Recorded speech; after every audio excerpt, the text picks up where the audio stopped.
दोस्तों हमारे साथ मौजूद हैं हिंदुस्तान के मशहूर और मारूफ नाज़िम मुशायरा जनाब नदीम फ़ारूक साहब। आइए उनसे गुफ्तगू करते हैं कुछ मुशायरों में आजकल क्या हो रहा है। नदीम भाई, मुशायरों के हवाले से अभी ऑफ कैमरा आप बात कर रहे थे कि कॉन्सेप्ट चेंज हो गया है। क्या कॉन्सेप्ट चेंज हुआ है? असल में देखिए, जहाँ तक मुशायरे का सवाल है, मुशायरा और शायरी आज के ज़माने में ऐसा लगता है कि मुशायरा और शायरी दो अलग अलग चीज़ें हो गई हैं। जो लोग शायरी में दिलचस्पी रखते हैं, मुशायरों में वो मिसफिट माने जाते हैं, और जो मुशायरों में बहुत पॉपुलर होते हैं, कहीं किसी हद तक हम देखते हैं तो वो शायरी में बहुत कमज़ोर पाए जाते हैं। एक ज़माना था जब हम अपने किसी बच्चे को जब ये देखते थे कि शायरी का शौक़ इसके अंदर पैदा हो रहा है और किसी उस्ताद के पास लेकर जाते थे, तो असातिज़ा अक्सर उस नए बच्चे से ये कहते थे कि पहले किसी दूसरे असातिज़ा के, दूसरे शायरों के कम से कम 500 या 1000 शेर याद करके आओ। अगर वो याद करके आ जाओगे तो हम ये मानेंगे कि तुम शायरी कर सकते हो। तो ये तो आपने फर्क बताया, माफी चाहूंगा, लेकिन इसका जिम्मेदार कौन है? इसके जिम्मेदार के तौर पर कई लोग इसके जिम्मेदार हैं। मुझे इसमें कोई झिझक नहीं। जी जी।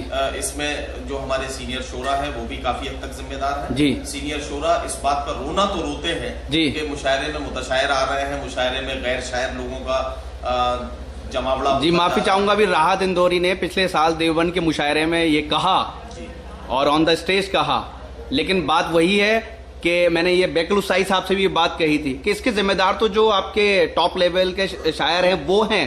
देखिए मैं वही बात कह रहा हूँ जी। मैं इस बात को बिल्कुल मानने के लिए तैयार नहीं हूँ कि ये बीमारी कहीं अपने आप आ गई है। ये अपने आप नहीं आई। इसके लिए हमारे सीनियर शोरा, सबसे पहले सीनियर शोरा को जिम्मेदारी इसके लिए लेनी पड़ेगी। जी।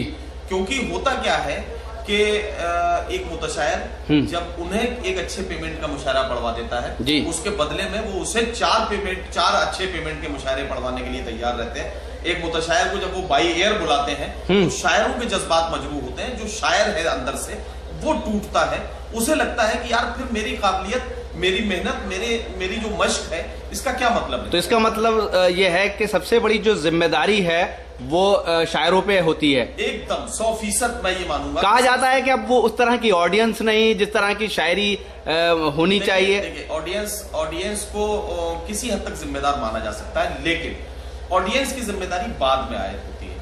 असल में क्या है कि हम अपनी दुकान पर जो रखेंगे वही बिकेगा। हम अपने शोरूम में जो सजाएंगे वो बिकेगा। मैं हिंदुस्तान के ऐसे 10-20 मुशायरे आपको बता सकता हूँ जहां सिर्फ और सिर्फ गजल सुनी जाती है। जी। जहां सिर्फ और सिर्फ गजल सुनी जाती है, वहां अखबारों की शायरी नहीं होती, वहां जो है वो सियासत पर चोट नहीं होती, वहां सिर्फ और सिर्फ गजल की शायरी होती है। जो बात होती है वो गजल की जबान। तो नदीम भाई, वहां की ऑडियंस तो आपने देखी है, तो वहां का ऑडियंस का रिएक्शन क्या आता है? क्या वो हुटिंग करते हैं?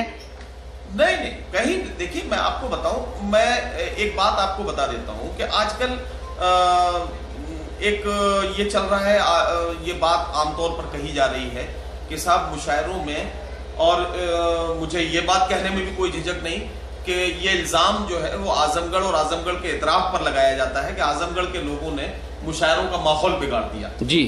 लोगों का आमतौर पर ये बात बहुत तेजी से इसकी शोहरत की जा रही है कि आजमगढ़ और आजमगढ़ के इतराफ के लोगों ने मुशायरों को बिगाड़ दिया, मुशायरों में गीत और शायरात और ये सब कुछ हावी कर दिया। जी।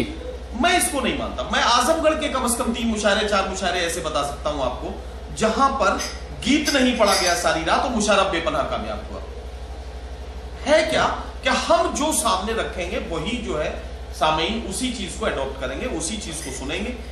हम इसके लिए जिम्मेदार हैं और हम अपनी जिम्मेदारी से नजरें नहीं चुरा सकते। तो आपने ये तो जिम्मेदारी की बात की, कुछ सॉल्यूशन भी आपको लगता है इसका? यस।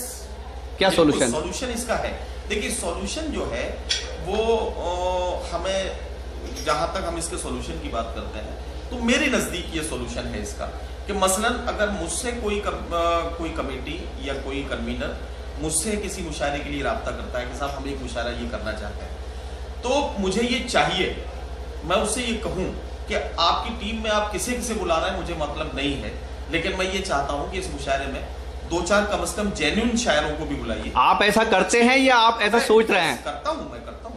तो आप जो हिंदुस्तान के और नाज़िम मुशायरा है उनको भी ये मशवरा दे रहे हैं? देखिए, मैं और नाज़िम मुशायरा को मशवरा दूंगा तो इसको प्रोफेशनल राइवलरी भी माना जा सकता है।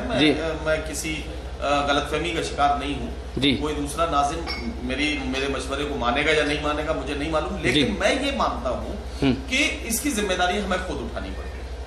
मैं एक शेर आपको सुनाता हूँ कि उठाना खुद ही पड़ता है थका टूटा बदन अपना, जी, कि जब तक सांस चलती है कोई कांधा नहीं देता। क्या बात है। आपने बात की जिम्मेदारियों की बात की, लेकिन एक ह्यूमर आप लोगों की तरफ से उड़ाया जाता है, शोरा की जो बिरादरी है उसकी तरफ से, कि अगर बहुत ज्यादा ऐसे लफ्ज इस्तेमाल किए जाएं जो उर्दू के बहुत गाढ़ी उर्दू में, तो लोग समझ नहीं पाते। इसको लेकर आपका क्या रद्द-ए-अमल है? मैं इस बात से किसी हद तक इत्तेफाक करता हूँ, क्योंकि देखिए जहाँ एक जमाना था कि हमारे बच्चों में उर्दू की तालीम का रुझान था। हमारे वालिदैन जो हमारे घर के बड़े होते थे वो चाहते थे कि हमारे बच्चे जो है वो उर्दू की तालीम हासिल करें, और उर्दू की तालीम हासिल करने के लिए हमारे घरों में एक अच्छा माहौल हमें मिला करता था। आज वो नहीं है। आज हमारा बच्चा कॉन्वेंट में पढ़ रहा है, आज हमारा बच्चा जो है वो इंग्लिश मीडियम स्कूलों से पढ़ के आता है। और अगर माँ बाप बहुत ज्यादा संजीदा नहीं है, तो मुझे ये कहने में भी झिझक नहीं है कि अगर माँ बाप बहुत ज्यादा संजीदा नहीं है तो फिर ऐसे घरों में ये भी देखने में आता है कि बच्चे कुरान शरीफ भी पढ़ने के लिए तैयार नहीं होते। अगर माँ बाप संजीदा होते हैं तब हम अपने बच्चों को कुरान शरीफ पढ़ा। तो मतलब रसाइल तक महदूद शायर हैं। जी, मैं यहाँ जो बात कहना चाहता हूँ तो उसको मुकम्मल होने दीजिए। जी, मैं ये कहना चाहता हूँ कि यकीनन जो बात अब निकल के आई है जी, कि आज उर्दू तालीम का वो मयार और वो पैमाना नहीं है जो किसी जमाने में हमारे साथ हुआ करता था। जी, आज हमारी जबानी सतह जो है वो नीचे उतर के आई है जी। आज हम जो आम लफ्जियात को इस्तेमाल करते हैं शायरी में या आम बोलचाल में, हम जिन लफ्जों को और जिस तरह की बोलचाल को इस्तेमाल करते हैं, अगर उसको शायरी बना लिया जाए तो इसकी वजह से उर्दू के साथ कोई जुल्म नहीं होगा। ये भी उर्दू है। हाँ, तो कुछ शोरा का ये कहना है कि इस तरह के जो आम अल्फाज में वो उसको शायर नहीं समझते। इसको लेके क्या आपका कहना है? देखिए, मुझे दोनों बातों से एतराज है। मुझे इस बात से भी एतराज है कि अगर हम उर्दू के जो बुनियादी लफ्ज हैं उनका इस्तेमाल करें तो लोग नहीं समझेंगे जी। और मुझे इस बात से भी एतराज है कि अगर मैं अपने शेर में उन बुनियादी लफ्जों का इस्तेमाल करूं और इस्तेमाल करके माइक पर उनके मानी बताऊं, ये और बड़ा जुल्म है। मेरे नजदीक ये और बड़ा जुल्म है। हमें ऑडियंस को वहां छोड़ना चाहिए। अगर मैंने कोई लफ्ज इस्तेमाल किया है, मसलन मेरी ये गजल का शेर है कि निगार खाने में अब हलचलें नहीं होती, सियाह जुल्फों में जब से कपास बैठी है। निगार खाने एक लफ्ज मैंने इस्तेमाल किया, ये कदीम शायरी से मैंने अपने मुताले में एक लफ्ज मेरे रहा और मैंने इस लफ्ज का इस्तेमाल अपनी शायरी में किया। इस लफ्ज को मुझे ऑडियंस तक ऐसे ही छोड़ना चाहिए ताकि लोगों में एक ये तजस्सुस पैदा हो कि ये निगार खाने जो लफ्ज इस्तेमाल किया शायर ने, ये क्या है जी। अब अगर मैं निगार खाने का मतलब वहां बताने लगूं तो फिर इसका मतलब यह है कि या तो मैं ये साबित करना चाहता हूं कि मैं बहुत काबिल हूं, या ये साबित करना चाहता हूं कि सामने जो लोग बैठे हैं वो बेवकूफ हैं। और मुझे इन दोनों बातों से इतराज है। कुछ नया शोरा आते हैं, वो स्टेज पे जाना चाहते हैं, अपने थॉट्स लिखते हैं, वो अलग बात है कि वो रदीफ और काफिये नहीं समझते, लेकिन आप ही की शोरा बिरादरी की तरफ से जो है उनको इतनी सपोर्ट नहीं मिल पाती, जिसकी वजह से वो शायर तो नहीं बन पाते, मुताशायर बन जाते हैं।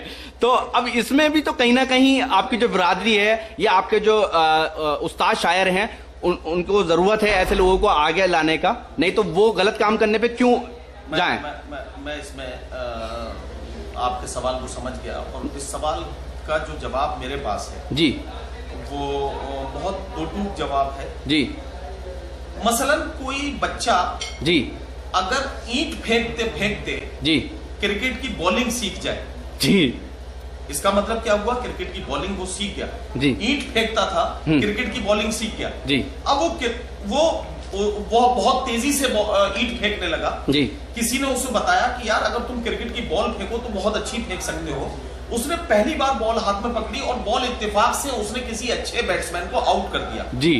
इसका मतलब ये नहीं है कि वो क्रिकेटर बन गया। अब उसे क्रिकेटर बनने के लिए क्रिकेट की बुनियादी तालीम हासिल करनी पड़ेगी, उसे किसी अच्छे कोच से राब्ता करना पड़ेगा, तब वो क्रिकेटर्स की सफ में अपना नाम लिखा पाए। तो ये माना जाए कि जो लोग सलाहियतें रखते हैं, बस जरा उन्हें जरूरत है थोड़ा सा तो वो उनके अंदर सलाहियतें हैं, उन सलाहियतों को एक्सप्लोर करने के लिए एक अच्छे माहौल की जरूरत है, और उस माहौल के लिए हमारे सीनियर्स को भी उनका ताउन करना पड़ेगा।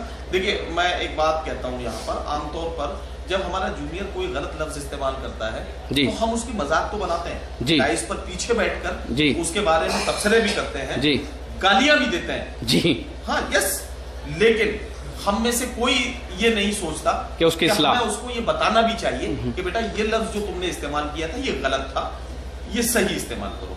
इस मामले में मैं अपनी निजामत के हवाले से या जो भी कहिए कि मैं बहुत बदनाम भी हूं। अगर मैं मुशायरे की डाइस पर किसी को हिंदी का कागज हाथ में लेकर पढ़ते हुए देखता हूं जी, तो मैं टोकता जरूर। ये मेरा अपना मिजाज है। मतलब आपका कहने का मकसद ये है कि उसको क्रिटिसाइज करें, लेकिन पॉजिटिव वे में करें, क्रिटिसाइज नहीं। मैं उसको ये बोलता हूं कि आप भले ही हिंदी में लिखते हुए मुशायरे की डाइस तक आ गए, अब आप मुशायरे की डाइस तक आ गए हैं, इसलिए आप पर फर्ज बन गया है कि आप उर्दू की बुनियादी तालीम हासिल करें। और जब एक बात बताइए, आज के जमाने में आप इंग्लिश सीख सकते हैं, फ्रेंच सीख सकते हैं, जर्मन सीख सकते हैं, चाइनीज सीख सकते हैं, उर्दू क्यों नहीं सीख सकते? तो एक कुल मिला के आपने एक बातों बातों में पैगाम भी दिया है, जो कुछ लिख रहे हैं या कुछ शुरुआत कर रहे हैं। हमारा मकसद ही यही है कि जो बीमारी है उसकी जड़ तक जाए। देखिए, असल में है क्या, बुखार का इलाज ऑपरेशन नहीं है। हम बुखार के इलाज में ऑपरेशन बोल देते हैं। असल में हम उस शायर के खिलाफ मोर्चा तो खोल देते हैं जी, लेकिन उस बीमारी का इलाज क्या है, हम वो नहीं, उस तक हमारी नजर नहीं पहुंचती। तो हमें उस तक अपनी नजर पहुंचानी होगी और सही जगह पर सही इलाज करना होगा। तो मैं समझता हूं मुशायरों के हालात भी बदलेंगे।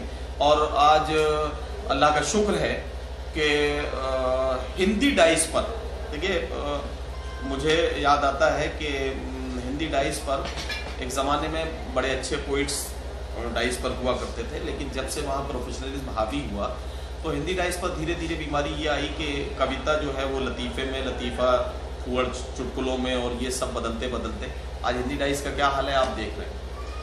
हमारे यहाँ आज भी अल्लाह का शुक्र है, बहुत गनीमत है, अभी भी हालात अच्छे हैं। अभी भी इस तरह के हालात नहीं आए कि हमारे यहाँ के जूनियर्स जो है वो एकदम किसी सीनियर के साथ बदतमीजी पर उतर आए। हमारे यहाँ आदाब की पामाली तो हुई है, लेकिन इस हद तक नहीं हुई है कि उसको संभाला ना जा सके। अभी संभाला जा सकता है, अभी वक्त है तो उसको संभाला जा सकता है, और इसको संभालने के लिए हम सबको मिलकर काम करना पड़ेगा। बहुत बहुत शुक्रिया नदीम फ़ारूक साहब, जो अपने ख्यालात से हमें नवाज रहे थे।